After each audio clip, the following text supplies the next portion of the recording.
哎，各位书街小教室的基友们，大家好，我是那个摩羯座皮肤科医师，只讲科学证据的宋医师。今天很高兴找到我们学长，我们学长是那个安平一霸，你知道，就是那个李林森李学长。来，李学长跟大家打个招呼。大家好，我们是安平约菲尔健康美学诊所的李林森医师。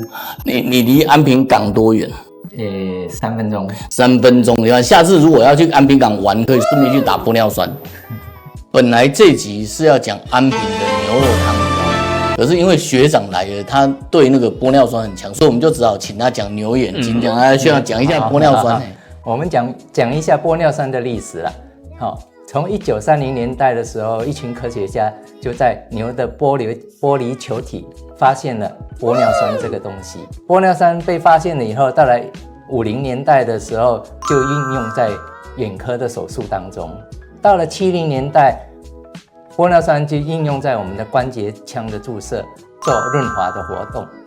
一直到了我们1990年代的时候，第一支用在皮肤美容的玻尿酸正式上市了。它的玻尿酸因为有胶联、有支撑度，所以应用在我们美容医学的填补凹陷啊、骨骼支撑啊，还有皮肤的保湿、皮肤的修复都有很大的作用。玻尿酸最原始的时候就是牛的那个眼睛，你知道，如果你把牛眼睛打开或鱼眼睛，大家都吃过那个尾鱼眼睛嘛，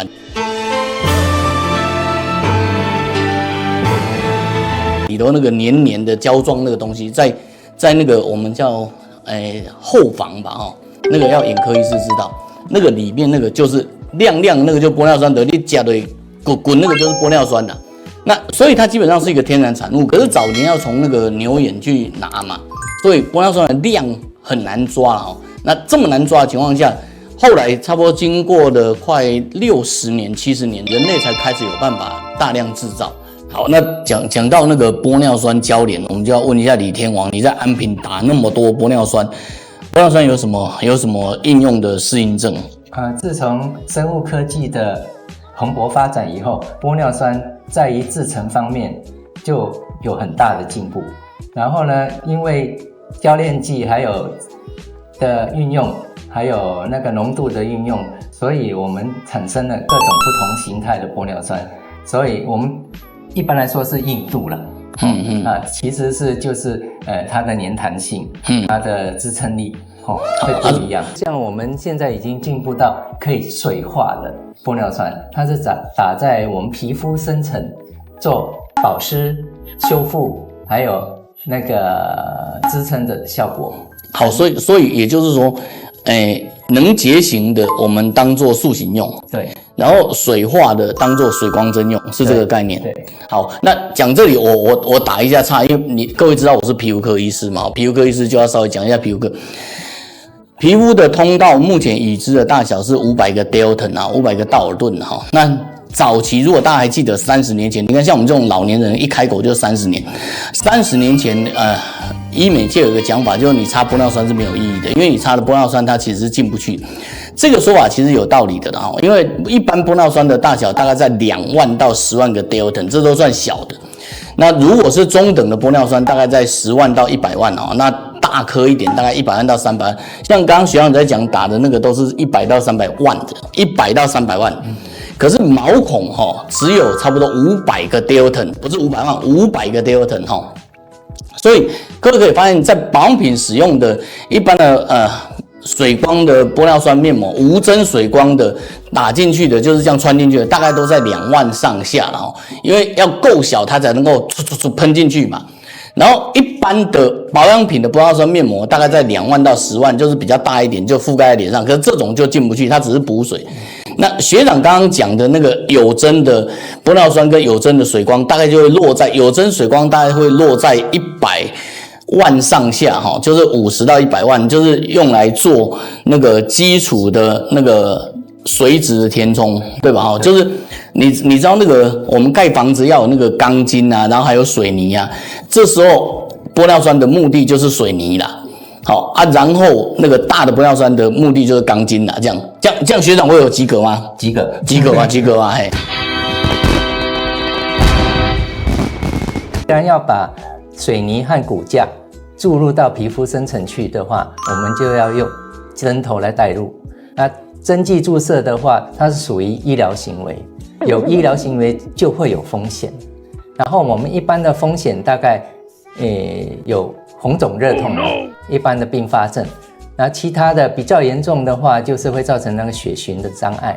那轻微的血循障碍呢，就会造成皮肤的缺氧、皮肤的坏死。更严重的话，我们在坊间时常也会听到，就是会造成眼底血管的阻塞、脑血管的阻塞，造成瞎掉，造成脑中风的情形。好，所以我补充一下，玻尿酸是一个很天然的东西，所以玻尿酸没有问题。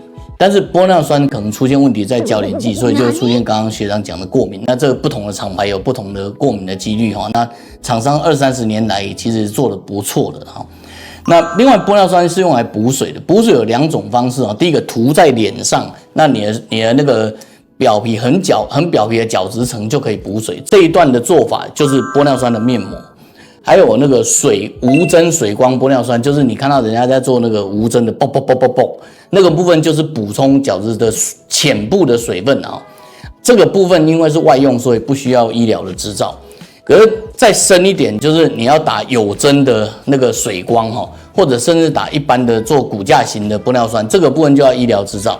那医疗执照不是为了要保护医师，是为了要保护你哦，因为当他打进去的时候，他就可能过敏的人不能打啦，然后微血管很复杂的人打起来要很小心啊。所以我们刚开始学的时候，在30年前哦，30年前大家开始学的时候都觉得打这好棒，因为打完以后那个立刻就从那个塌鼻子变希腊鼻嘛。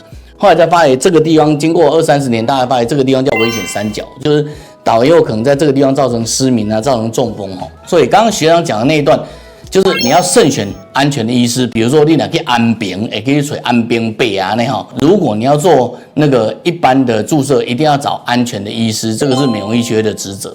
今天很高兴能够来到极致做分享，然后也欢迎大家有空到我们台南安平来。安平有很好的美食，很好玩的地方，很漂亮的日落、夕阳，所以呢，美食方面呢，就是有名的牛肉汤啊、虾卷啊、蚵嗲啊，还有安平豆花啊，这些都是大家排队。离你的诊所多远呢？不远，都是5分钟的车程。